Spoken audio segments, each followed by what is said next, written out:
File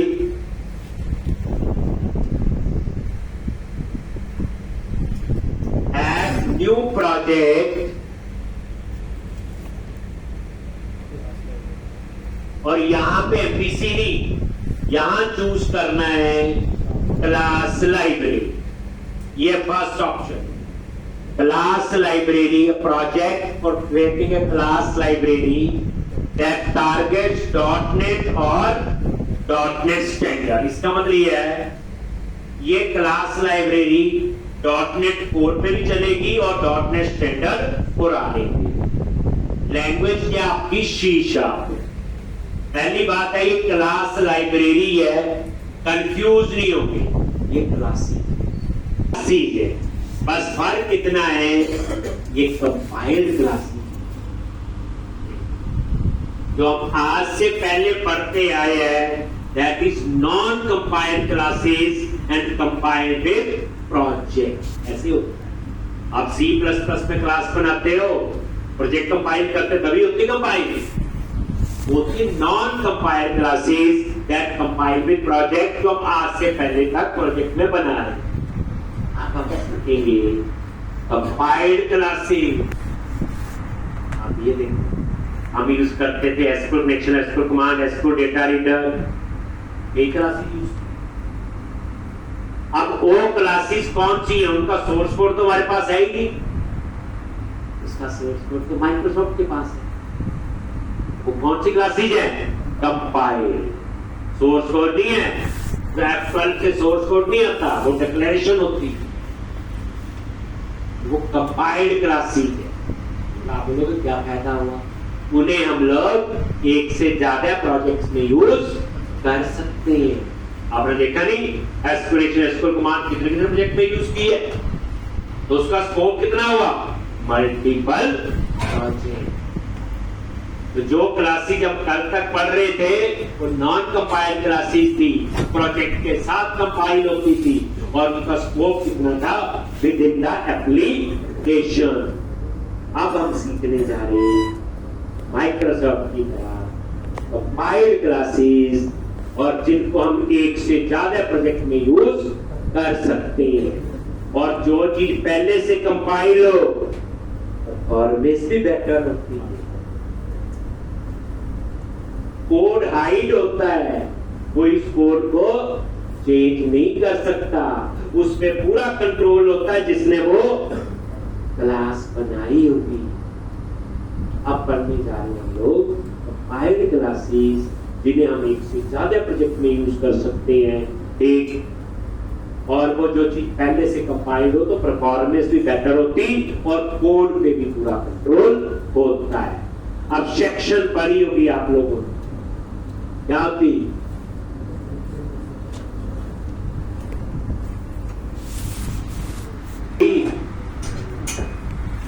idea करें code कुछ ऐसा ही। तो जब हम C++ पढ़ते हैं ना, हम क्या करते हैं, प्राइवेट पेपर है ना, जैसे कोई और नहीं एक्सेस कर पाएगा, हाइड हो गया तो फिर नहीं खुलने वाली बात नहीं, पेपर को ऊपर देने वाली असल हाइड।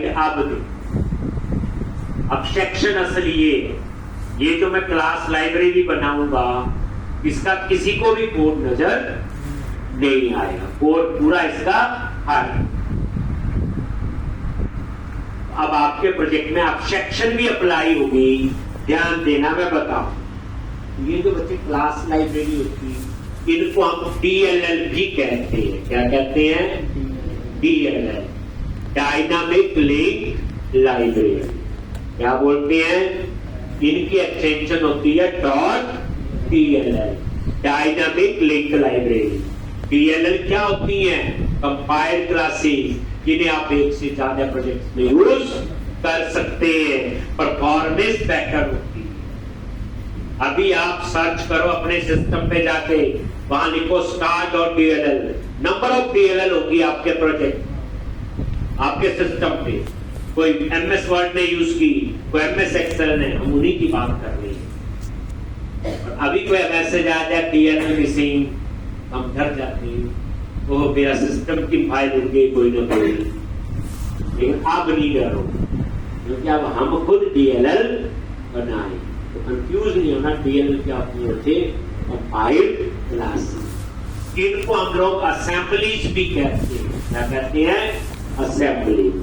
एक ही बात, डीएलएल कंपाइल्ड क्लासेस की दो ही एक्सटेंशन सुनी होगी, डॉट डीएलएल या डॉट ईएक्स। ये की फाइल कंपाइल ये नेक्स्ट, और इसका नेम दे दिया मैंने ECOM प्रोजेक्ट 112 डॉट मॉडल। इससे पता चल जाएगा ये प्रोजेक्ट में क्या होंगे, मॉडल। तो प्रोजेक्ट का नाम रख दिया मैंने, जो मेरा मेन प्रोजेक्ट का नाम है ECOM अंडरस्कोर मॉडल। ये बच्चे कोई ऐसा नहीं कन्वेंशन बना दी ताकि पता नहीं, और ग्रेड पे, और ये आ गया डॉट नेट सब।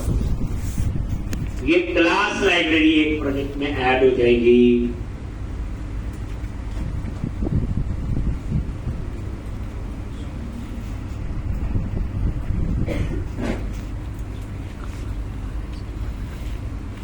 ये आ गया ECOM प्रोजेक्ट 112 डॉट मॉडल।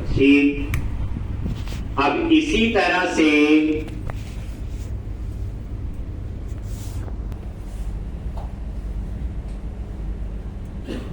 अब एक और प्रोजेक्ट है क्लास लाइब्रेरी। उसमें हम सारा डेटाबेस का काम नाम लिखेंगे, जैसे हम डाटा फोल्डर बनाते थे, एप्लीकेशन डीबी को टेक्स्ट ऐसा।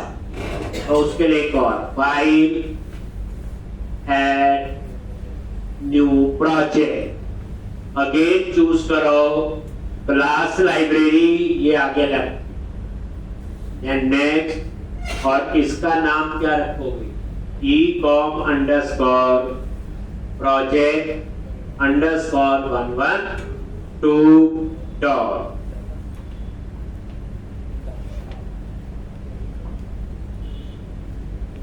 डेटा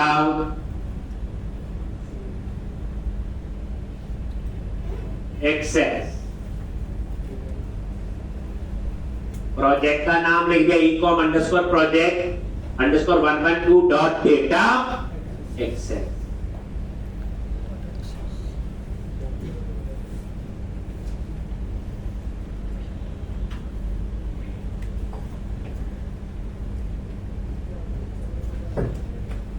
एक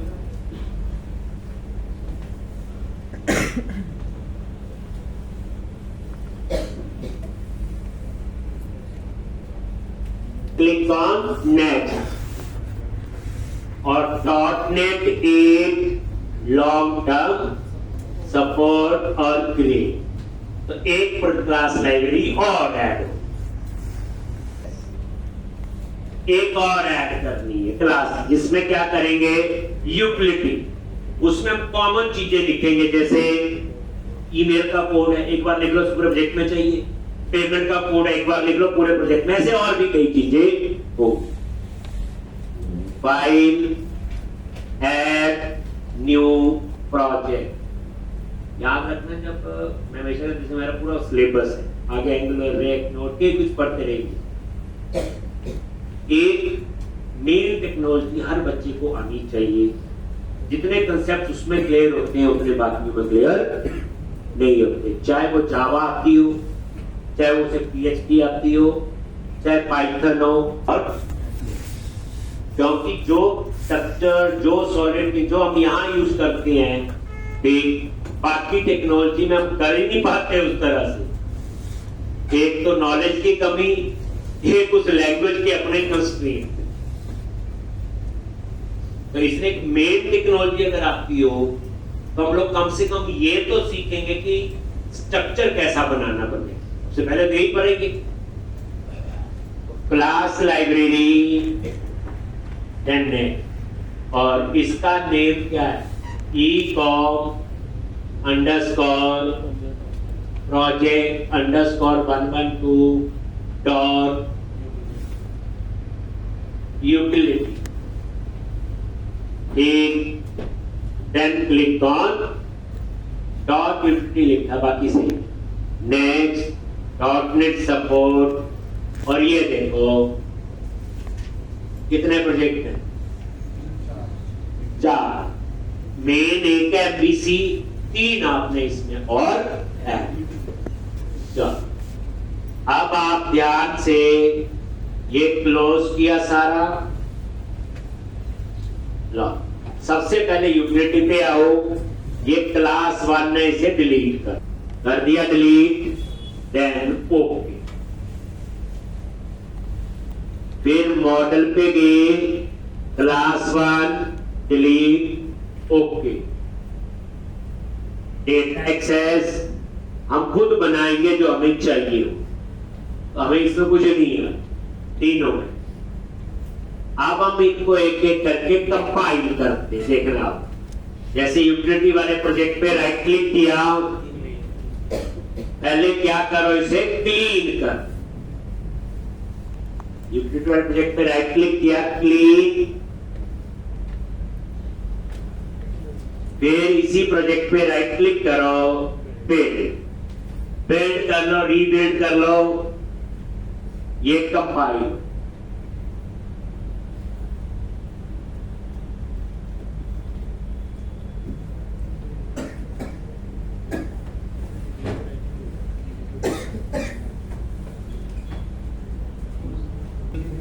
और ये कंपाइल हो गया। और जैसे बच्चे कंपाइल हुआ, यहां पे आपका पाथ भी लिखा गया कि वो कहां पे है फाइल। अब आप दूसरे प्रोजेक्ट पे आ जाओ, क्लीन, मॉडल वाले पे आ गए, राइट क्लिक, वेट। इससे पता चलेगा कोई एरर तो नहीं है। देख लो 0 फेल आ रहा है, कोई एरर नहीं। यहां पे इन्होंने ये पाथ लिखा होता है, ये फाइल है कहां पे, और ये फाइल है DLL, अभी दिखाऊंगा मैं। तीसरा डेटा एक्सेस पे आ जाओ, क्लीन, और इसको भी क्या कर दो, कंपाइल। तीनों प्रोजेक्ट कंपाइल कर ले, कोई एरर नहीं। और जैसे ये कंपाइल हुए, इनकी DLL बन। अब आपको देखनी है कहां बनी है।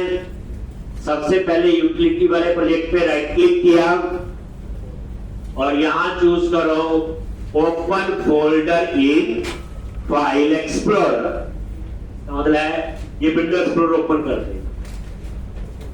Open folder in file explorer, ठीक। ये देखोगे अभी आ गया। और ये देखो यही आ रहा ना प्रोजेक्ट, ईकॉम प्रोजेक्ट, ये डॉट यूटिलिटी वाला। और ये देखो इसके अंदर ये पिन फोल्डर है, पिन के अंदर टीबग, और इस टीबग के अंदर .NET 8, और उसके अंदर आप ये देखो ये है वो DLL फाइल।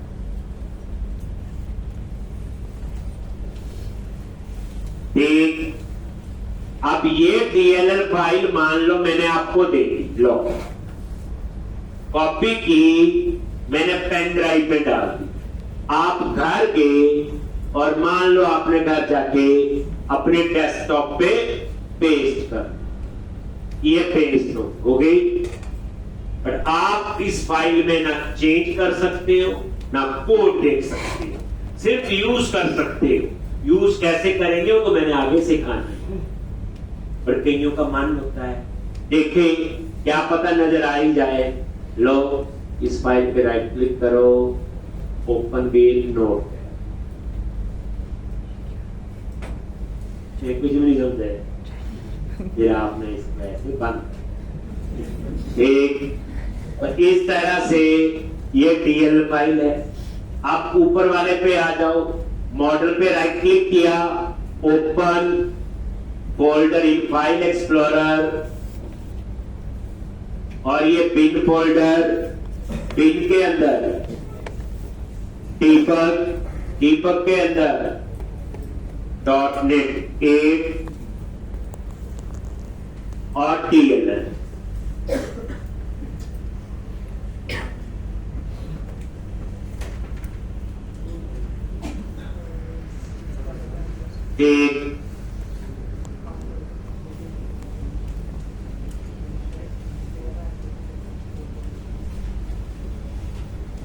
और ये DLL, ये फाइल ले रहे थे। इसी तरह से अब आप डेटा एक्सेस में गए, राइट क्लिक किया, open folder in file explorer और वो बिन डीबग .NET 8 और ये है इसकी, समझ आ गया। ये DLL फाइल बन गई, कोड तो हम इसमें लिख लो। अब क्या करो, ये जो मॉडल्स है तो ये मेन प्रोजेक्ट में जाओ, यहां से ये मॉडल फोल्डर कट कर दो। क्या कर दो? कट। ठीक, और इसको पेस्ट कर दो मॉडल वाले प्रोजेक्ट। कर दिया। अब आपको पता चल गया कि MVC में जो मॉडल है वहां कुछ नहीं करेंगे, जो भी काम करना होगा इस मॉडल्स के अंदर।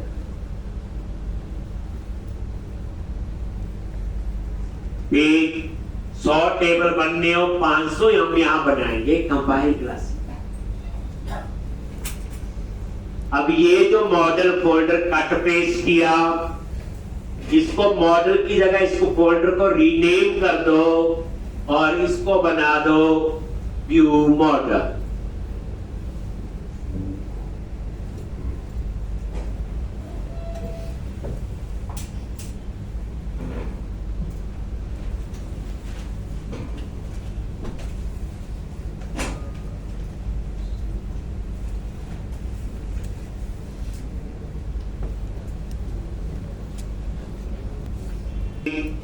और ये व्यू मॉडल रखा। व्यू मॉडल क्या होते हैं मैं आगे सिखाऊंगा, इसलिए आप कंफ्यूज ना करें, मॉडल की तरह ही होते हैं। ठीक, अब मैंने बस इतना ही चाहिए।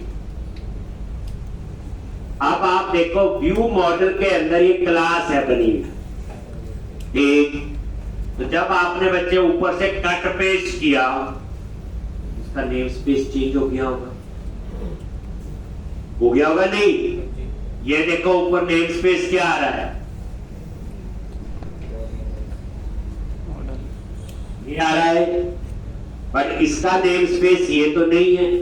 मॉडल के अंदर व्यू मॉडल है, तो इस नेम स्पेस को ठीक करो। जब भी आप ये काम करेंगे नेम स्पेस का पूरा ध्यान देना, नहीं तो बाद में प्रॉब्लम आएगा। अब इसका एक्चुअल नेम स्पेस ये वाला होना चाहिए, इस क्लास का जो ये प्रोजेक्ट है उसके साथ ना पता चले तो व्यू मॉडल पे राइट क्लिक करके कैसे ही क्लास ऐड करो, जो उसका नेम स्पेस होगा वही हम इसका बना देंगे। ये देखो ऐड क्लास कर, और क्या नेम स्पेस हुआ, यही हुआ ना। कॉपी करके और यहां पे ये नेम स्पेस चेंज, या बस यही आएगा। एक और ये क्लास 1 को फिर डिलीट कर, हो गया। नेम स्पेस ठीक कर लिया, कर दिया ना। ऊपर देखो प्रोजेक्ट का नेम डॉट व्यू मॉडल, ये जरूर ठीक कर ले। अभी हम सेटअप ही कर रहे हैं। अब क्या करो, कंपाइल कर लो, मॉडल्स पे राइट क्लिक किया, क्लीन, देखो कोई एरर तो नहीं है। फिर राइट क्लिक किया, फिर अगर 0 फेल आ रहा है तो कोई एरर नहीं। ठीक, तो ये कोई एरर नहीं। अब यहां कोई एरर नहीं हो तो ठीक है, लेकिन जहां से कट किया वहां तो एरर हो सकती है। यहां से चीज उठाई, अब मेन प्रोजेक्ट को कंपाइल करके देखो, राइट क्लिक किया, क्लीन, और मेन प्रोजेक्ट पे राइट क्लिक किया। ये कोई प्रोग्रामिंग नहीं है, ये सिर्फ सेटअप कर रहे हैं। ठीक, 2-3 बार करोगे तो पता चल जाएगा। लो, कंपाइल किया, अगर कोई एरर आएंगे तो ठीक करेंगे, और आगे एरर आने थे, क्योंकि मॉडल फोल्डर जो यहां था कहीं ना कहीं तो यूज हुआ होगा इनका। ये देखो एरर की लिस्ट आ गई। अब ये एक एरर दे रहा होम कंट्रोलर की लाइन नंबर 2, तो यहीं से सीधा मैं डबल क्लिक करता हूं, उस पे आ गया। ये देखो अब वहां पे ये देखो नीचे मॉडल और ये एरर व्यू मॉडल का पास है। अब पहले तो ये इसी फोल्डर में था, अब ये दूसरे प्रोजेक्ट में। ये जो है कहां बना हुआ एरर व्यू मॉडल, अभी दिखाया मॉडल के अंदर, ये देखो व्यू मॉडल के अंदर ये है एरर। अब इसको हमने वहां एक्सेस करना है। तो अब आप एक प्रोजेक्ट की चीज दूसरे में कैसे एक्सेस करो, एक तो अब क्या करो, मेन प्रोजेक्ट में जाओ और उसका रेफरेंस ऐड करना। क्या ऐड करना है, उसी प्रोजेक्ट में हो तो हम सीधा नेम स्पेस इंपोर्ट कर लेते हैं। प्रोजेक्ट दूसरा है जो आपकी होम पे एरर आ रही है ना बच्चे की। अगर मैं यहां करूंगा भी तो ये मुझे बताएगा कि ये देखो इसको ये मिला ही नहीं। अब क्या करो, इस मेन प्रोजेक्ट पे राइट क्लिक करो, ऐड प्रोजेक्ट रेफरेंस। रट्टा नहीं, प्रोजेक्ट रट्टे से नहीं बने। ऐड प्रोजेक्ट रेफरेंस, और ये देखो 3 प्रोजेक्ट है, वो तीनों डीएलएल आते। कौन सी ऐड करनी, मॉडल, ये टिक कर दिए, बाकी की जब जरूरत होगी तब करेंगे। और okay,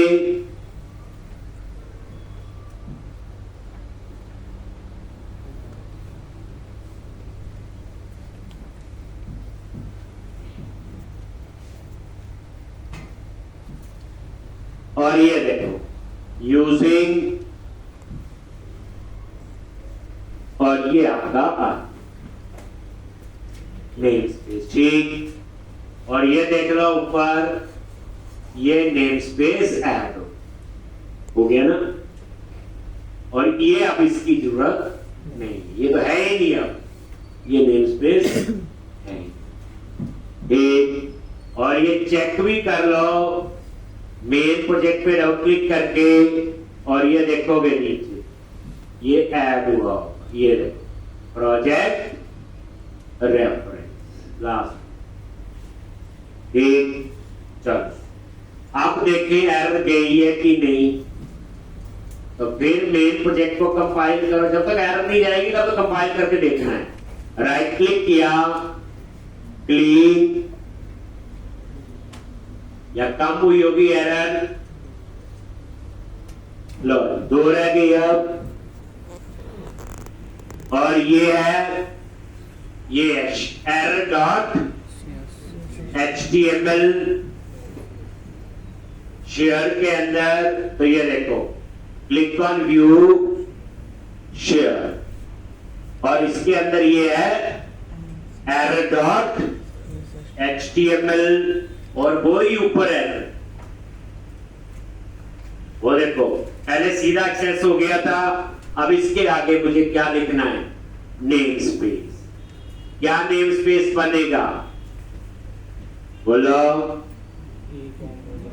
ecom project dot model dot view model launch. अभी ये एरर गई।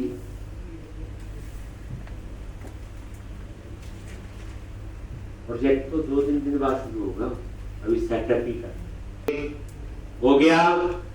अब फिर कंपाइल करते हैं, ये तो पता चल जाएगा कौन सी